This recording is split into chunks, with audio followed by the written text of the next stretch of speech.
ഇത് ഹുണ്ടായിൻ്റെ എക്സ്റ്റർ ആണ്. ഇതിൽ എനിക്കിഷ്ടപ്പെട്ട മെയിൻ കാര്യങ്ങൾ, ഒന്നാമതായിട്ട് വരുന്നത് ഇതിൻ്റെ സീറ്റ് തന്നെയാണ്. സീറ്റ് അത്യാവശ്യം നല്ല കംഫോർട്ടായിട്ടുള്ള മെറ്റീരിയലാണ്, നല്ല സ്മൂത്ത് ആൻഡ് കംഫോർട്ടായിട്ട് ഇരിക്കാം. രണ്ടാമത് വരുന്നതും ഇതിൻ്റെ സീറ്റിൻ്റെ ഭാഗത്ത് തന്നെയാണ്. അതും റിയർ സീറ്റാണ്. അത്യാവശ്യം നല്ല രീതിയിൽ ലെഗ് റൂമുണ്ട്. അത്യാവശ്യം നല്ല സോഫ്റ്റ് കുഷനിങ് ആണ്, നല്ല തൈ സപ്പോർട്ടുണ്ട്. മൂന്നാമത്തെ കാര്യം എന്ന് വെച്ചാൽ ഇതിൻ്റെ ഈ സൈഡ് ഗാർണിഷാണ്. ഇത് അത്യാവശ്യം നല്ല മസ്കുലാർ ലുക്ക് തോന്നിക്കുന്നുണ്ട് ബൈക്കിന്.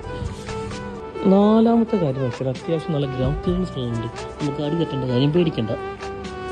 അഞ്ചാമത്തെ കാര്യം പറയാൻ വേണ്ടിയിട്ട് വണ്ടീൻ്റെ ഉള്ളിൽ കയറേണ്ടി വരും. അതായത് ഈ വണ്ടിക്ക് വീട് ഇൻബിൽഡ് ഡാഷ് ക്യാം.